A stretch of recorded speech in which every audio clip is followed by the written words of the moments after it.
என்னை நீ மறவாதே எனக்கு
திரதாயுகம் தோமரயுகம் கலியுகம்.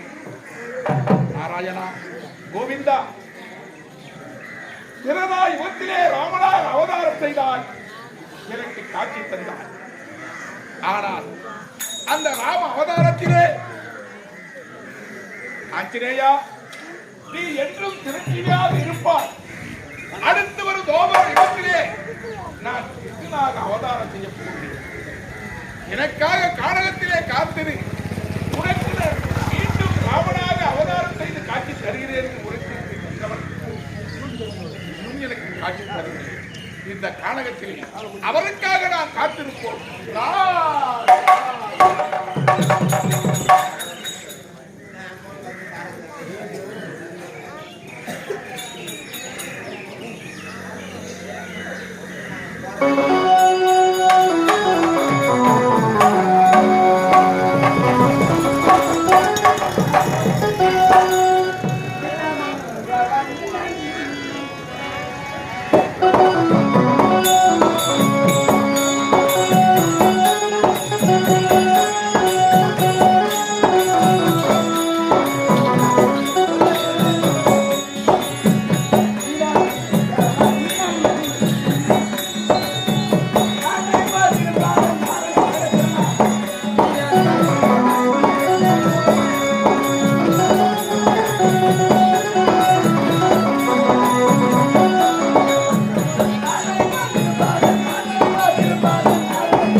குறிப்பு அறிந்து காக்கும் அனைத்தும் ஆகையால் என்னை காப்புடைய கடவுள் என்று உலகத்தோர் போற்றுவார்கள்.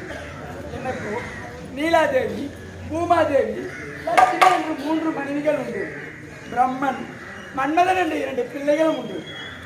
நான் பிறந்ததோ வைகுண்டம், நான் சயனிப்பதோ ஆதிசேடன். எனக்கு ஆயுதமோ சக்கரம் கண்டும், நான் அணிவதோ துளசிமணி மாலை, பீதாம்பர ஆடை.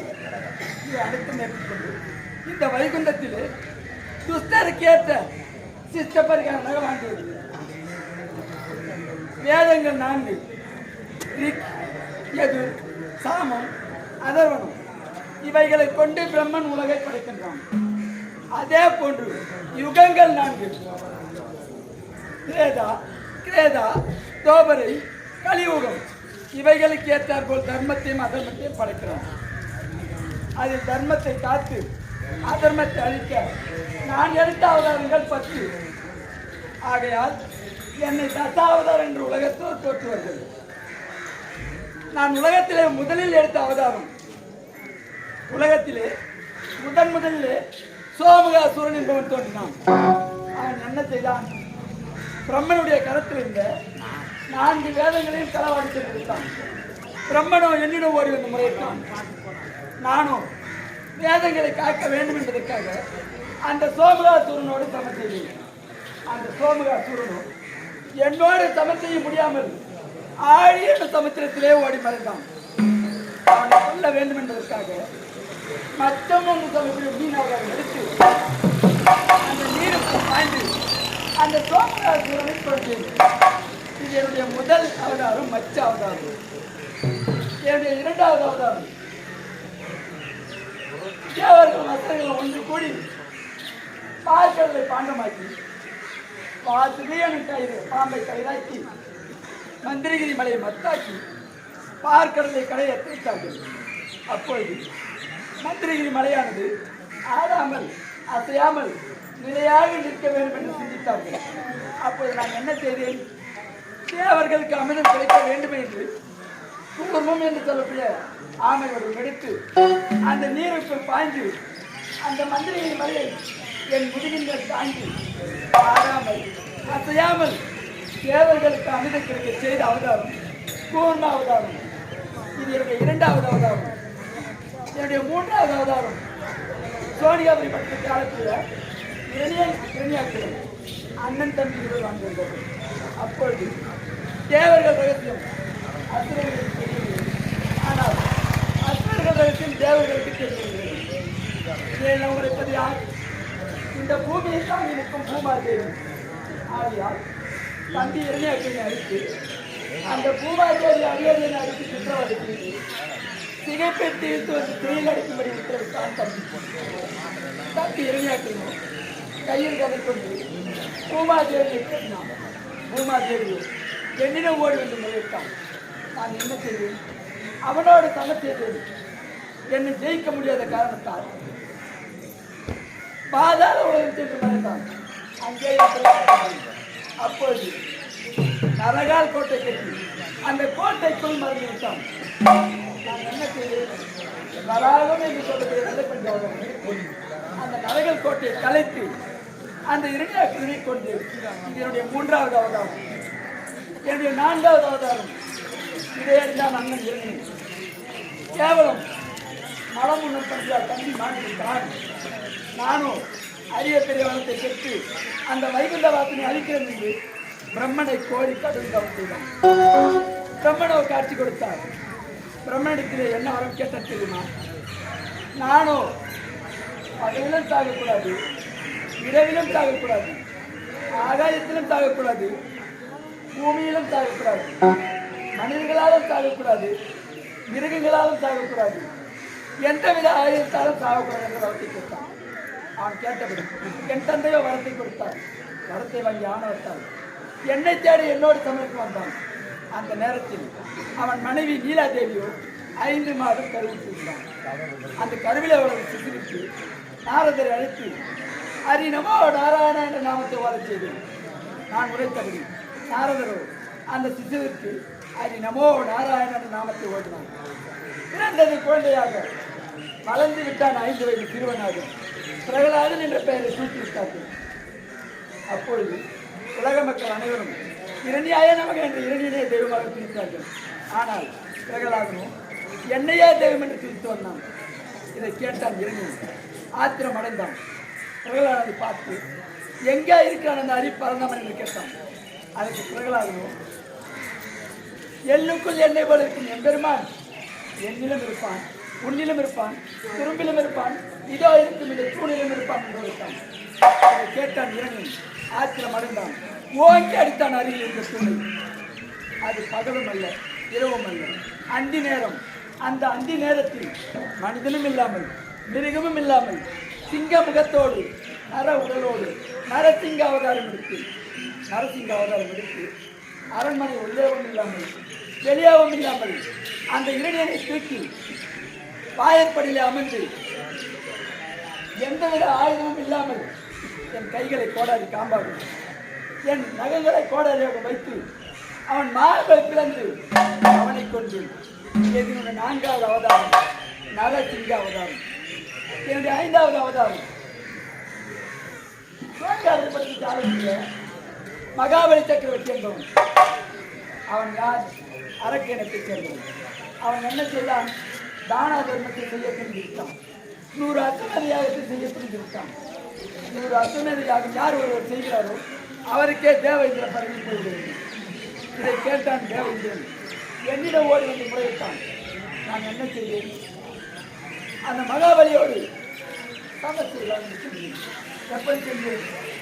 இப்படியே சென்றால் அவனை கொல்லவும் வெல்லவோ முடியாது என்று ஒரு குள்ள பிராமணனாக வழிமுறைக்கு சென்றேன். குள்ள பிராமணனாக வழிமுறைக்கு சென்று அந்த மகாபலியை சந்தித்து என் பாதத்தால் ஓரடி மண் கொடு என்று கேட்டேன்.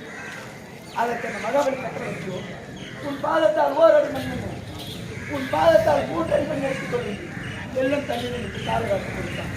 நான் எடுத்தே என் நிச்சரூபம் உட்பட்ட எல்லாம் ஓரடியாக கலந்து ஆகாயத்தை ஓரடியாக கலந்து 3வது அடிக்கு எங்கே இடம் வேறு வழி தெரியாமல் அவன் திறத்தை தாக்கினான்.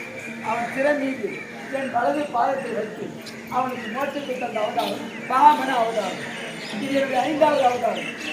என்னுடைய 6வது அவதாரம் யமதேக்கன் முனிவருக்கு ரேணுகா தேவிக்கும் ராமனாக பிறந்து அந்த ஈசனை கோரி கடிதம் செய்து அந்த ஈசனிடத்திலே அரிய பெரிய வரத்தை பெற்று பரத்து என்று சொல்லக்கூடிய கோடாரியை பரிசாக பெற்று பரத்து ராமன் என்ற பட்டத்தையும் பெற்று அந்த ஈசனை சந்தித்து வேண்டிய வரங்களை வாங்கிக் கொண்டு என் தந்தை ஜவதேக்கன் முனிவரை சந்தித்து தந்தை சொல்லே வேதம் என்று நினைத்து என்னை 10 மாதம் சுமந்த என் தாய் ரேணுகாவின் தேசத்தை கொய்து தந்தையின் பாராட்டை பெற்ற அவதாரம் பரசுராம அவதாரம். இது என்னுடைய 6வது அவதாரம். என்னுடைய 7வது அவதாரம் இலங்கையிலே ராமராஜனை கொண்டு அப்போது தேவர்களை காப்பாற்ற வேண்டும் தசரத சக்கரவர்த்தி கோசலை அம்மையார் தலைமகனாக ராமனாக பிறந்தார். வாளை சந்தித்து வதம் செய்து சுக்கிரவன் துணியோடு இலங்கைக்கு சென்று ராவணாதிகளை கொண்டு அந்த யுகத்தின் பெருமையை நிலைநாட்ட எடுத்த அவதாரம் ராம அவதாரம். இது என்னுடைய 7வது அவதாரம். என்னுடைய 8வது அவதாரம். இந்த உலகத்தில் பலம் உள்ளவனாக பிறந்து பல ராமன் என்ற பட்டத்தை பெற்று 8வது அவதாரமாக பலராம அவதாரம். 9வது அவதாரம் வசுதேவருக்கும் தேவகி அம்மையாருக்கும் மகனாக பிறந்து கண்ணன் என்ற பெயரோடு அம்மா கம்சனை கொன்று பாண்டவர் பக்கம் நின்று பாண்டாரியின் கீழ்கால அவதாரம் கிருஷ்ண அவதாரம். இது என்னுடைய 9வது அவதாரம். இப்போது 10வது அவதாரம் கல்கி அவதாரம் வந்திருக்கு. ஏனென்றால் எனது அத்தை பிள்ளை மூத்தவனுக்கும் பட்டாபிஷேகம் நடக்கும் போது அந்த பட்டாபிஷேகத்தில் எனக்கு முதல் அழைப்பு வந்திருக்கிறது. ஆகையால் அந்த பட்டாபிஷேகம் புறப்பட வேண்டும். இப்போதே வருது.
உனக்கு தெரியாதா?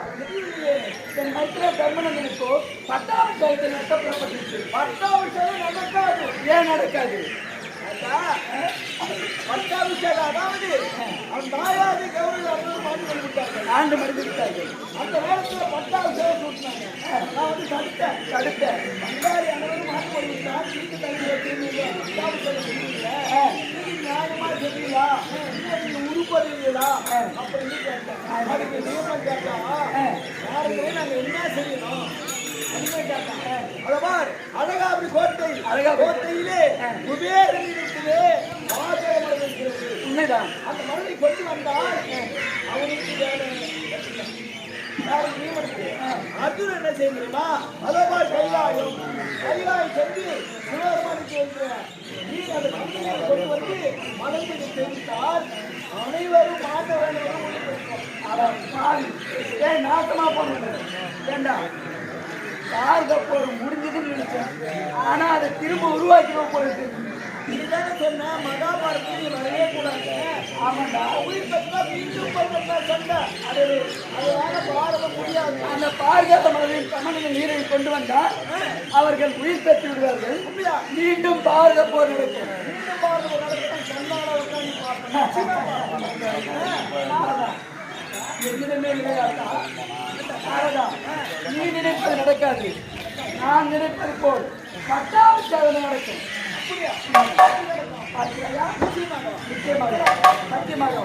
புறப்படு.